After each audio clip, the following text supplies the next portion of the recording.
Everybody, welcome to the Bridge the Gap YouTube channel. Wanted to get our next video in. This is a video tribute to one of the guys that has taught me the most, one of the OGs of DFS. This guy has probably done more productive, helpful things for the DFS community than just about anyone else outside of someone like Manny. So just wanted to go over Bales and the books that he wrote.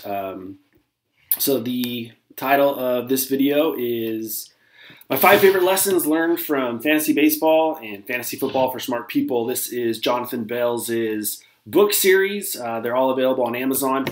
There's so much more than you can learn than just 5 things, but I picked out the 5 things that have helped me become a winning DFS player. I was basically a pretty average season-long player, and it would just irritate me to no end because I felt like I put in a lot of hours and it wasn't really worth the time that I put in. And I would win sometimes, and then I'd look at what I won and I would be like, I put in all of that work for this. And then you start doing the math on the number of hours that you put in. Let's say you won a season-long league and you won $2 grand, and you put 40 hours a month into that, 10 hours a week over the course of like 3-4 months, including the summer of prep work. So we're talking about 200 hours for a $2,000 prize, so $10 an hour. If you won, it's like, nah, I don't know, man. I don't know if it's the best resource of my time. I don't know if God put me on the earth to spend my time trying to win $10 an hour in a season-long fantasy league. So thank God for DFS. So this is a tribute to no one's ever said this, but this is the name that I gave him. He's the season-long to DFS Conversion Specialist, Jonathan Bales. So you got to put in the work. One of the most frustrating things, I'll get messages from guys, hey, can you help me out? Yeah, I'm more than willing to help anybody out. That's what I would love to do. I'm not going to give the answers to the test. Like, you have to put in the work. Sometimes guys see winning players at the top of contests, and they're like, F this guy, F that guy. He's just getting lucky, blah, blah, blah, blah, blah. He's got better tools. He's got, and some of that's true, but a lot of these guys that are winning have put in the work. So you got to put in the work. Jerry Rice wasn't the most talented guy. He put in the work, and he went down to be one of the greatest ever. You take a guy like Osimo. I don't think Osimo comes from a big-time background where he came from a lot of money. I know he was somewhat of a frustrated poker player from the things that I've read that he wrote about himself and his experience with poker. And, the guy just puts in work. And he's probably one of the best, if not the best guy, because he puts in the work. So put in the work, you guys. If you're here, you're watching these videos, you're putting in the work. So I'm going to help you out as much as you can. But anybody that's trying to help you, if you just want the answers to the test, hey, dude, what projections do you use? What do I do? What do I do? What do I do? It's like, you know what, man? Like, you're really trying to take some shortcuts, and you're the only person. I know they said this in high school, and we didn't believe it. Like, when you cheat, like, you're only cheating yourself. Like, it's super true in DFS. So put in the work. So we've talked about some ways to put in the work. We just finished a video series on how to manage your bankroll, and I did a video tutorial on some of the tools out there to help you get better. I did a full video on Manny's stream. We did a tutorial on Fantasy Cruncher for basketball, doing for baseball, lineupstudy.com. We did a tutorial of that, and we also studied one of the game's greats in Chessa's OK, James Gettinger. And the other thing that you can do is hitting the books. So our boy Bales has just gone nuts on these books. I've read all of them. He's an extremely entertaining writer. He's very, very self-deprecating, great humor. Numerous times I found myself laughing out loud at his book, and he writes in such a way that you feel like you know him. Like, I feel like Jonathan Bales is my friend, even though I've never met him. We exchanged a couple emails, had limited Twitter interaction, but I'm like, this dude, this is my boy. And he's just done so much to help me out as a DFS player, and there's plenty of resources out there for other people. His books are really easy reads. They're fun reads. He mixes in stories with lessons, and for someone like me with a short attention span, and I like to read, but I can only do it in short doses, it's absolutely perfect. You could, tear through a couple of chapters a day, break one out one day a week. And you don't need to read every single book before baseball season starts. If you get a baseball, pick one up. Start from the beginning. If you're struggling with something, chances are Bales talks about it.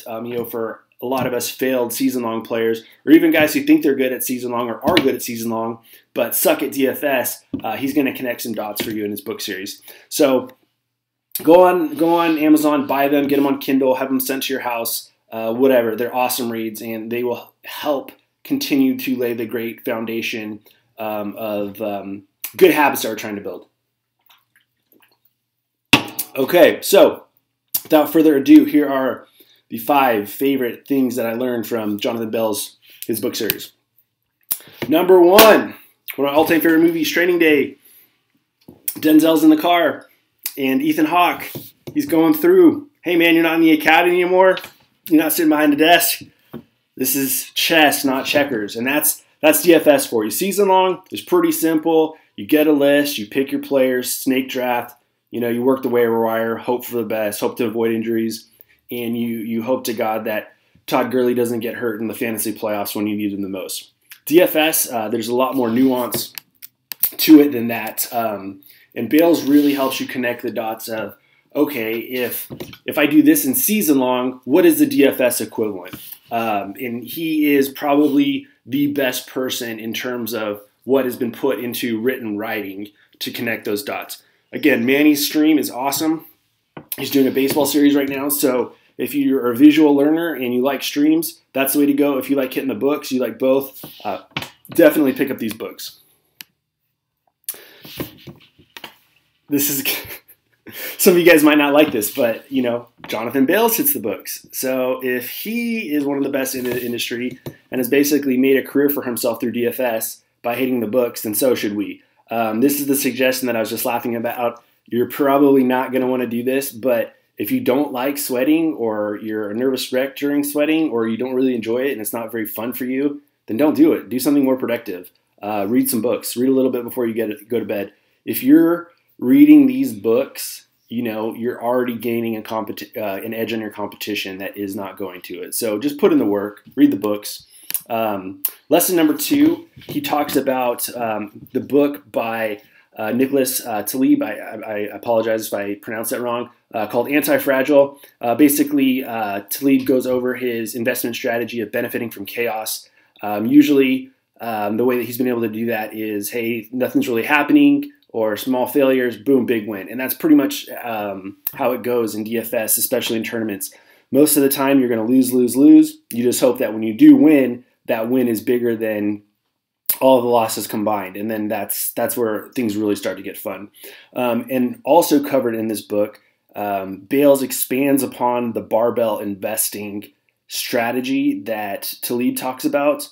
And I don't know if I interpreted this the right way, but the way that I interpreted it was a way to create your DFS lineups of how you're going to approach the day. So for me, what that means is having a core of players, and how do I mix in the other aspects so that I can have the upside to win a GPP. So I created this little visual. Again, I don't know if this is how Bales intended it, but this is what I executed. So your core is going to be the bar, and then on each side are going to be your high upside plays and your safer, your high floor plays. So over here might be a boomer bust guy like Marcus Morris. He's going to see about 25 minutes. He could get you 12 points at a 4,000 salary. He could get you 48 points at a 4,000 salary. Your high floor plays over here, these are going to be like your James Hardens, your Nikola Vucevic's, some of those guys that, hey, they're going to be on the floor for about 30 minutes. They're going to probably get you close to a double-double. They may not have their ceiling game, but they're most likely not going to screw your lineups. This is my crunch from a couple days ago. So this was when Giannis was out, Brogdon's out, about half of the Bucks were out. So my core became what you see here on the left. So these are the most owned players that I have. They're in most of my lineups, some of them in almost every single lineup. And you mix in here on the right your upside and your safety plays. So that's where you see a guy like Harden, Doncic, Vucevic. You start getting into some of the higher variance guys like Horford, Marcus Morris, Check Diallo, and then again some safer plays, Paul George, Joel Embiid, a high upside guy, Van Fleet, getting some more minutes with Kawhi being out, and some of the other Raptors that were not playing the other day. So this is my strategy for basketball. I just try to have a core of guys that are good values that I think are going to exceed their point threshold for the night, and mixed in with guys who can win tournaments. You know, if James Harden goes for, 85, 90 points, if Luka Doncic hits, gets to a triple-double, he could go off. Vucevic, same thing. He could, triple-double off of points, rebounds, and assists as a big man. So that's huge. The other book that he references in one of his books is a book written by Peter Thiel called 0 to 1. Peter Thiel's the guy who brought us PayPal, and he does a bunch of other stuff. Just one of the brightest individuals in the world. And in his book, he says the most contrarian thing of all is not to oppose the crowd, but to think for yourself, which I think is the most phenomenal non-DFS advice that you can apply to DFS. So many people talk about, oh, I want to leverage ownership, I'm going to be an ownership expert. There's only about 2, 3, 4, maybe 5 guys that actually get that and know how to do that perfectly as a science. I'm not one of them. Osimo is one of them. Tom J.K., who works with Osimo, is one of them. That's not me. But I can still win. I can still leverage ownership. But one of the things that I do is I just try to think about, okay, what's my approach going to be? Because if I listen to the signal of what my research tells me and ignore the noise of, oh, well, you know what, James Harden's going to be owned 40% today because he's got, a pace-up matchup against the Suns, and they don't play defense, and the Rockets bench is shorthanded because Chris Paul's not playing, so he's going to have to see extended minutes, and he has better games without Chris Paul, but he's 40% owned, so I'm going to not play him, even though I know that. It's like, dude, if he's that good of a play, I'll play him in 100% of my lineups. I don't care. I'm thinking for myself. So you just got to go ahead and take a look at, you know what, I'm going to ride or die with these guys. In the NBA, the one thing that works for me that I think is to my advantage is I absolutely do not care what the optimizer spits out. I spend a lot of time on my process locking it in, and more often than not, it's right and I'm wrong. Sometimes they'll recommend playing a guy that makes me really nervous. I'm like, dude, I really don't want to play that guy. And I don't play him, and he goes for 35 points at minimum salary. That's happened to me too many times. I lost too much money just disregarding my process. And so it's just reached the point where it's like, I'm just not going to do that anymore. And sometimes I'll be right and it will be wrong, but it's going to be more right than me. And I'd rather make money and be wrong than be right and not make money. We talked about this in a previous video.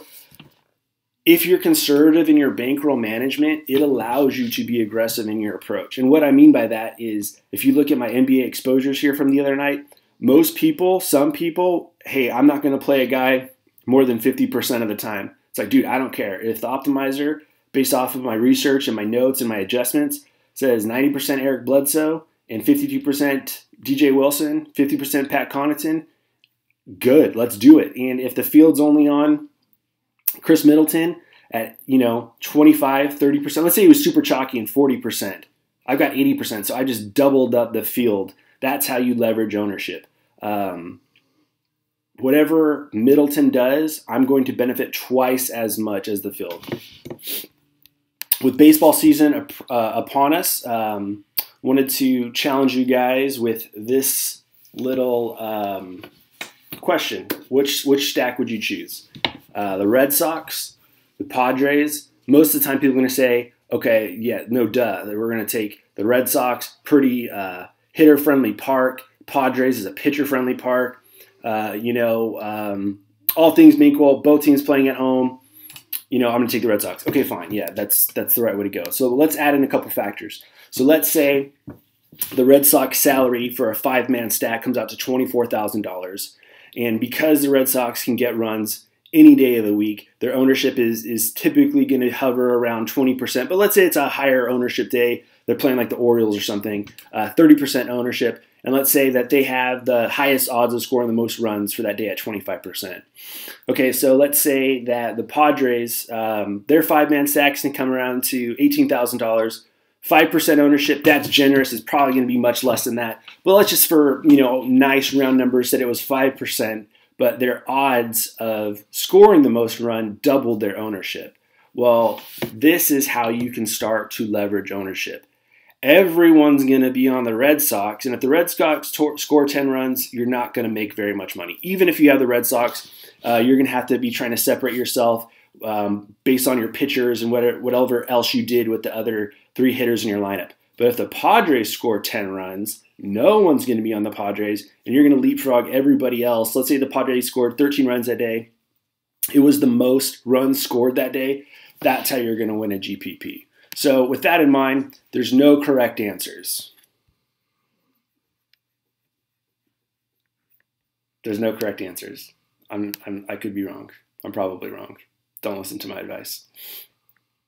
5th lesson I've learned from Bales is he talks often about, hey, just embrace failure. You're going to fail often. One of my favorite quotes, and this is one that I've sent to a handful of other DFS players, and it's one that I try to remind myself fairly often. Tim Ferriss talked about this in one of his books. I think I might even have put this on a video already, but so if I did, I apologize. But if I didn't, I don't apologize. And ever tried, ever failed, no matter, try again, feel better. That's all we're trying to do with DFS. We just want to feel better. We just want to get a little bit better, steadily increase our A game while improving on the days when we don't really have our fastball. And you're going to lose a lot. This is a look at 2018 baseball season, how I ended the year. My ROI in the larger contests, the mini-max, not great. Classic, a little bit better. Micro Booster, Showdown, Winner Take All, pretty good. But those contests aren't as available. A decent overall ROI, but you look at my winning percentages, it's going to range anywhere from 25% to about 48, so about 50%, so 25 to 50%. So that means that in a 10-day period, I'm losing over half of the time on a really good day. On a not so good week, I'm losing, maybe 8 days. It's tough. I talk about this pretty often. I had a 3-week losing streak this year with basketball, my best sport. It sucked, and you just got to embrace it, and that's why you got to have a sample size and good habits and good bankroll management, and good discipline. Love this. This is nothing new. I wanted to just include it. We talked about it in one of the bankroll management videos. A lot of the time, success is just failing slower than everybody else. So that's why you want to make sure you're managing your bankroll. You're learning, you're trying to get it better every day, and you're not getting discouraged by the losses. So with that in mind, I appreciate you guys stopping by. Very easily to access. You want to email me, hit me up. If you want to follow me on Twitter, I'm there. DMs are always open. I'm willing to help anybody else that needs any help. My website, JG All Day. Thanks for watching. Before you go, like, subscribe, comment, tell your friends. If you don't like it, don't comment, don't tell your friends. And the next video will probably be a short one. It's a quick tip I have for playing a high variance sport like MLB that we're going to be heading into here in about a week. So appreciate you guys stopping by. Let me know if you have any feedback. And if you want to see any videos, I'm happy to crank some out for you guys. Talk to you soon.